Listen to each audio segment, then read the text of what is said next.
So as another part of our rhetoric discussion, right now we're on the second part two of rhetoric. And now we're going to talk about rhetorical analysis, specifically how to write a rhetorical analysis essay. We are in the narrative unit, but we are doing a small little mini assignment this week on making a little baby size rhetorical analysis. So it's not going to be a full-blown essay, but you're going to get basically the skills to pull out the things that you would need to pull out for a full rhetorical analysis essay. So, but we're going to go through the steps now of writing a RA essay.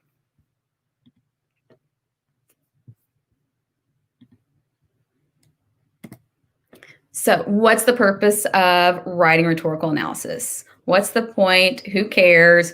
Why do I need to bother doing this? So there are 3 different reasons on why it matters and what the purpose is. So the first thing is to demonstrate your facility with reading and understanding and analyzing challenging texts. So it shows that you were able to do that and to read them and to understand them and to analyze them. Also, it's to assess your ability to manipulate language to communicate your written analysis of a specific topic. So it's not only reading, understanding, and analyzing the text, but you're also able to communicate about the text in specific ways. And lastly, how do the parts, like the rhetorical devices and strategies, make up the whole? How do they help with the whole meaning and the whole purpose of the piece? So there are different types of analysis, and there are different aspects of it and facets that you can look at. And these are some of those. So speaker, audience, tone, diction, syntax, strategies, approaches, or reasoning, types of evidence, the structure or organization, logical fallacies, which are errors in the logic that they use, Aristotelian appeals, like the ethos, pathos, and logos, and also figurative language.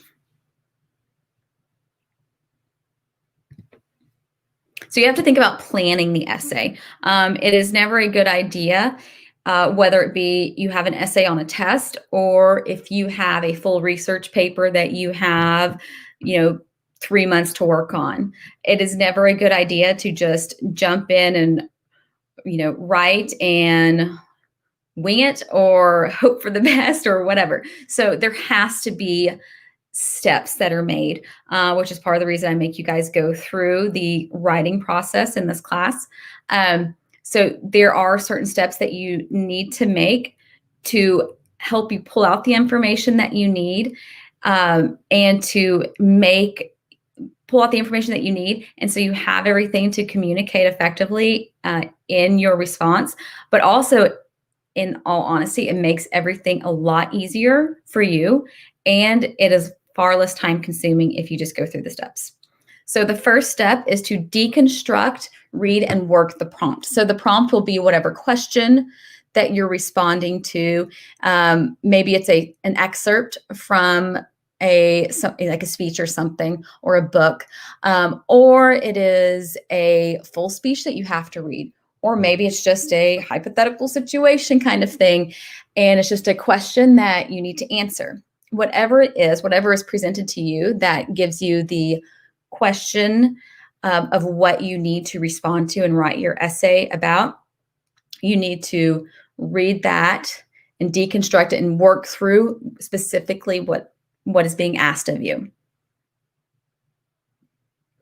Then you need to read and make marginal notes regarding the passage that it is responding to. So for this class specifically, or for another kind of English or writing or literature class, often it will be a question and it's pointing directly to a specific excerpt from a book or speech, etc.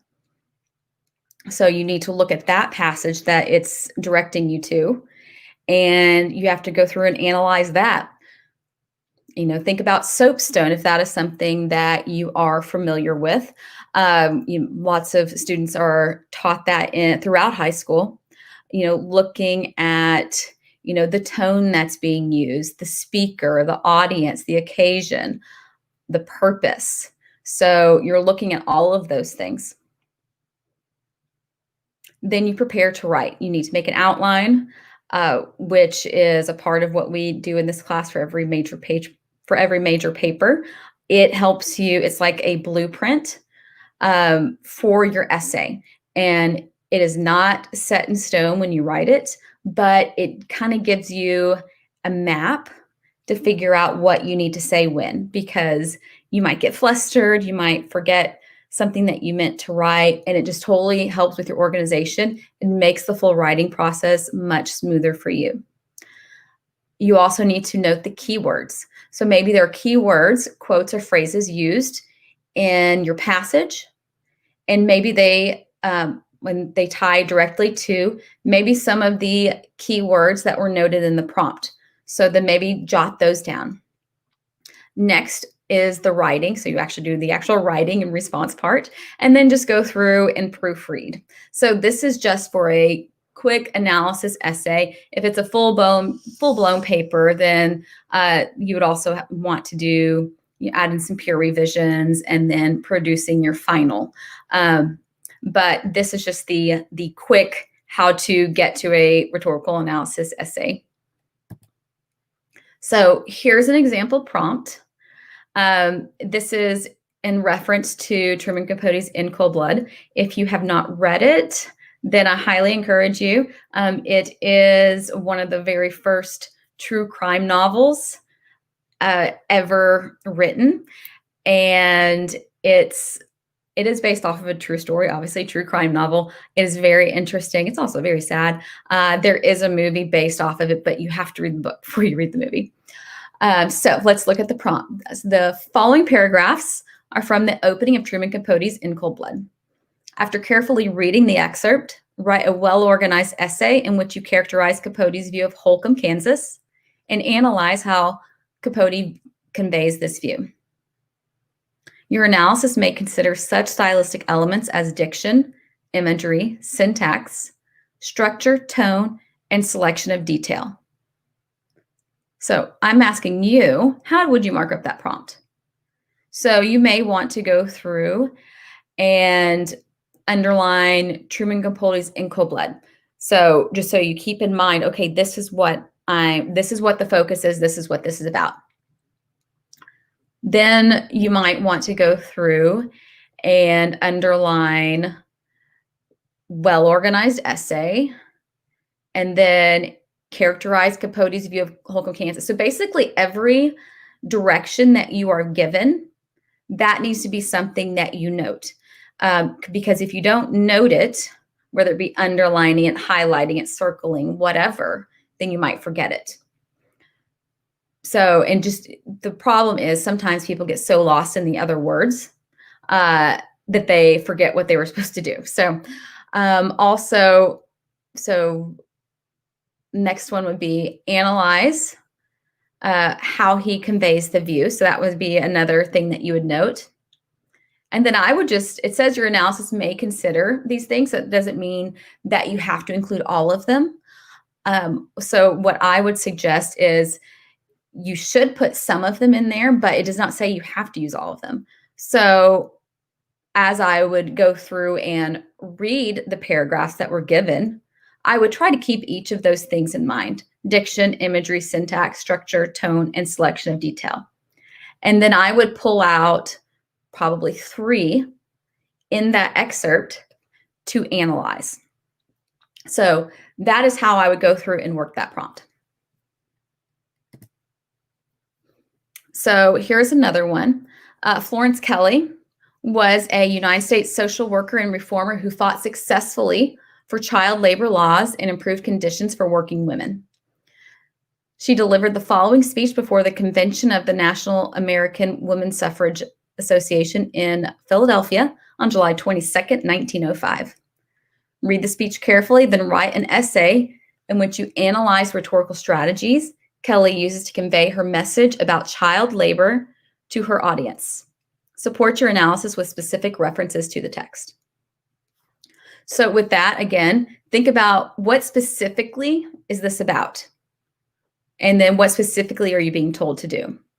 So it says, then write an essay in which you analyze the rhetorical strategies Kelly uses. So I would immediately underline rhetorical strategies that she used to convey her message about child labor. And then when you go through and read, then those are the things that you need to specifically be looking for. And then it says support your analysis with specific references. So as you go through and read and you find the strategies, note also what is backing up those strategies. What are the specific references? So writing an intro. So with this, you include the author in the title of the text. Always, always. Usually with the author, you put their first and last name. And then later on throughout the essay, occasionally you can refer to them by both, but typically you just refer to them by their full name initially. And then after that, you can just refer to them by their last name. Then you address the elements you'll refer to in your essay, specifically or vaguely. Address the second part of the prompt, specifically or implicitly. Don't just repeat the wording of the prompt. That is something that you are often taught to do in elementary school, and you're told that that is the thing to do. Answer a question by rewriting the question in your response or all of that. And at a younger age, that is a smart thing to do to teach students, number one, how to write and complete sentences, but also how to make sure they stay on task with what is supposed to be answered and just how to formulate those ideas. But by the time you're in the college level, that is something that you should be beyond. If you are not, then that's something you need to practice, specifically in this class, on how to work beyond that. So here are some sample intros. So the first one, in the opening of In Cold Blood, Truman Capote presents a picture of the town of Holcomb, Kansas. Through structure, selection of detail, and a detached tone, he makes it clear that he views Holcomb as dull and ordinary. And here's another one. Quote, so they start this one with a quote. Some professors like that, some loathe it. I am on the fence of if you can do it well, then I'm cool. But sometimes there's a lot of lack of fluidity and it doesn't flow well. And it just kind of seems like just like dropped in there. So, but this is an example of how they did it. And I don't think this one is terribly bad. I kind of wish it flowed, but they had transitions. But it says, like the waters of the river, like the motorists on the highway, and like the yellow trains streaking down the Santa Fe tracks, drama in the shape of exceptional happenings had never stopped here. This is the town of Holcomb, Kansas. Using a repertorial tone, specific structure, and selection of detail, Capote introduces the reader to this unremarkable town in the opening of In Cold Blood.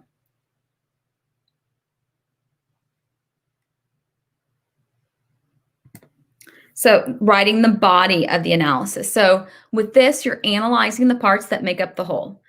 You use specific references and details from the passage. Make sure you use quotes, right?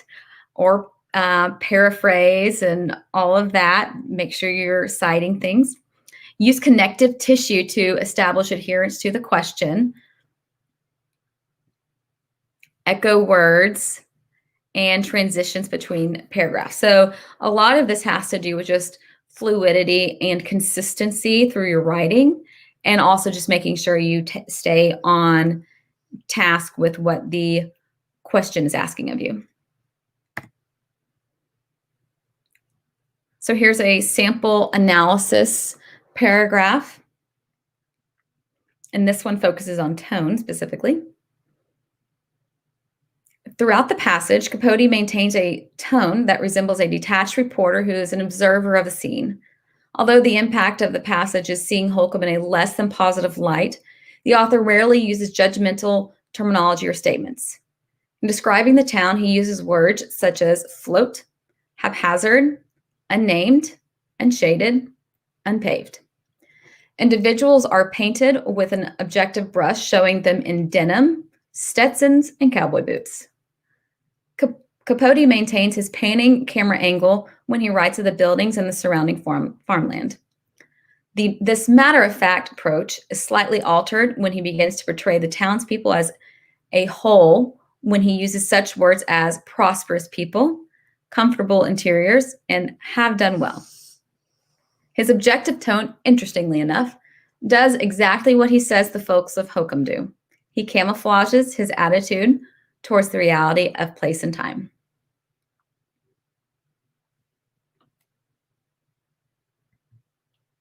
So, and then lastly, writing the conclusion. So be unique. Whenever you write conclusions, you offer insight, you answer the question, so what? All right, so you gave all this information. So what? What do you want us to think or do? And balance. There's a little bit of summary that goes into your conclusion. Also, part of it is restating your intro, not verbatim, but reworking some of what you put in your introduction. So it's kind of like, I think it's like wrapping a gift. So when you're wrapping a gift, you start with the same supplies as when you start, you have your paper, your tape, and your scissors, right? And so it looks one way before you get it wrapped up on the box. When you finally get it wrapped on the box, you still use all those components, but it looks different. So it's the exact thing. So the intro, you have the same components as the conclusion, but then it looks different. And qualities of a good paper. Complete understanding of the prompt and passage. So that's a part of why you need to go through and just kind of work it, because it helps you make sure that you are understanding all the pieces of it. It also makes you stop and slow down. Mature diction. It integrates references to support the thesis of the essay in a sophisticated manner. It grasps subtleties and implications. It uses that connective tissue to link everything together. It creates original, insightful comments. And it's unique and has an insightful conclusion. So these are some do nots, just in general. So number one, don't use first person, specifically in rhetorical analysis essays. In general, this is something that in an academic paper, it is not seen as appropriate to write in first person. There are some exceptions, and there are some variations to that, but overall, that tends to be the thing, is to not use first person. So remember, you're being asked to deconstruct and analyze someone else's words. This isn't an argument. They don't necessarily want to hear your personal opinion, just the analysis. Do not refer to the reader. Paints a picture in the reader's mind, or it makes the reader, for example. Use strong verbs. Don't use this shows. It's super old school. It's super elementary. So I will actually have a sheet for you guys, a handout with how you can incorporate the analysis verbiage, and it can go for pretty much any type of writing that you do.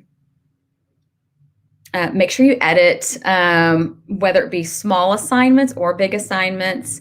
The small grammar mistakes, they can be distracting, and just have some authority and ownership over the things that you write. And lastly, do play with the language, try new things, take risks, learn to enjoy your writing. Writing is actually fun. It's how you communicate. You just kind of have to find your groove. So repetition, which I enjoy repetition, parallel structure, strong diction, find your voice. Don't worry about comparing yourself to another author or a classmate of yours that writes well. Each of us are strong in different areas. So break free from your rigid, suffocating writing handcuffs or ideas that you have. So this is about where you are and where you are starting and growing what you do.